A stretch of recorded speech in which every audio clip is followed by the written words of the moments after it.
It's a Mazda CX30 Turbo, 2022. It's not a 1922. Oh my God. Brakes today. That's what we're going to do in this video is brakes. So let's have a look at the car.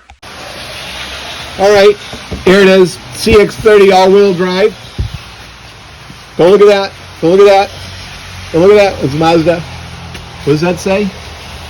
The Sky Active G Sentry S. Isn't that impressive?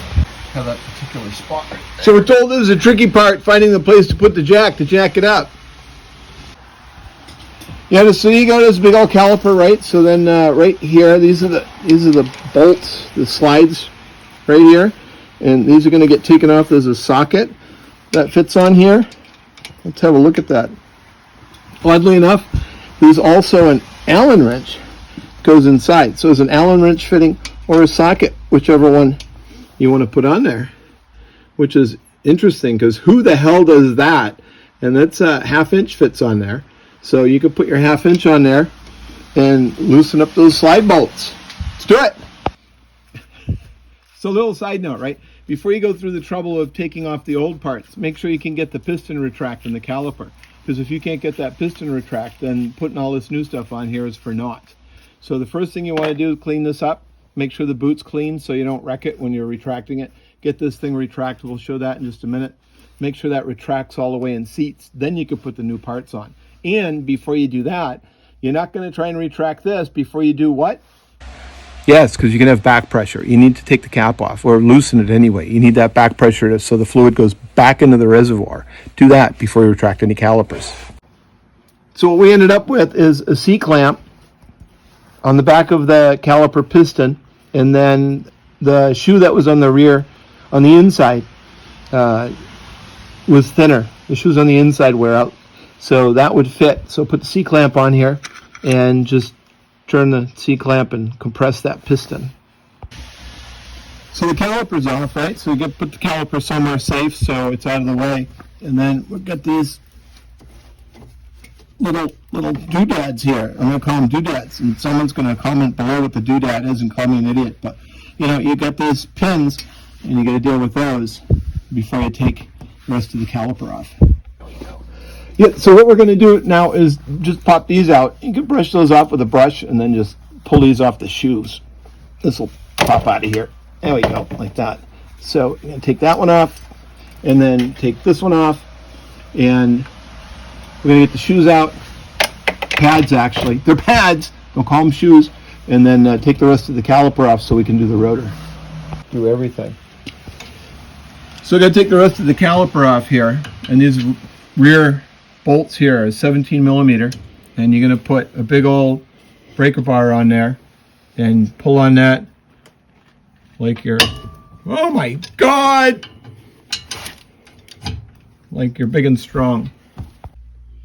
So before you put the new rotor on here, you're going to put some grease on here so the rotor doesn't seize up. It gets, what happens is the rust forms between the rotor and the hub, and it gets rusted to the hub, and so you don't want that to happen. So just get some brake grease.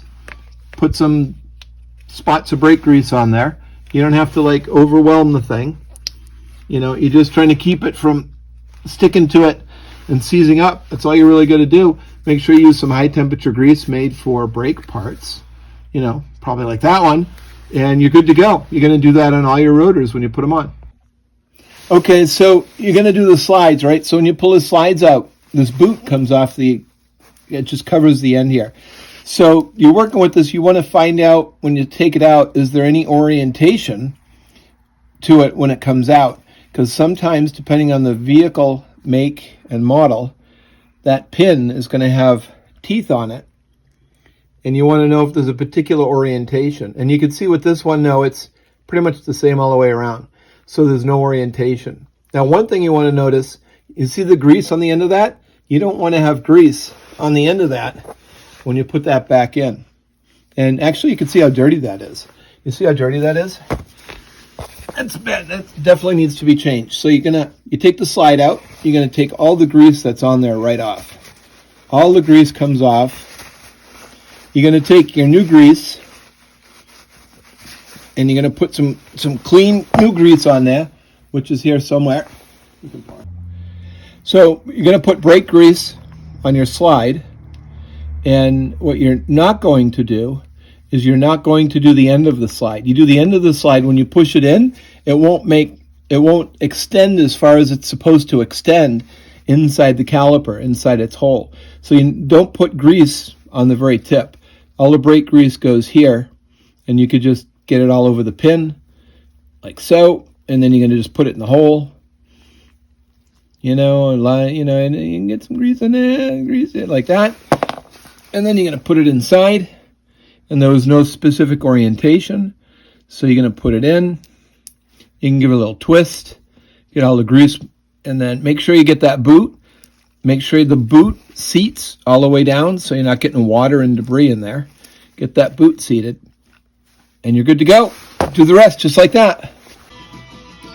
So when you get the pads inside the caliper, and we find it's easier to put them in before you put it over the rotor. Before you do that, though, you're going to make sure you grease the hardware where the pads slide around. Not the pad. Don't put any grease on the pad. Grease the hardware. You can see the grease down in there.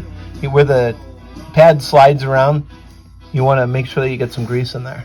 These are all foot-pounds, so I'm going to 45. So we're going to pretend to put a torque wrench on here and torque these bolts on the caliper, because we recommend you do it.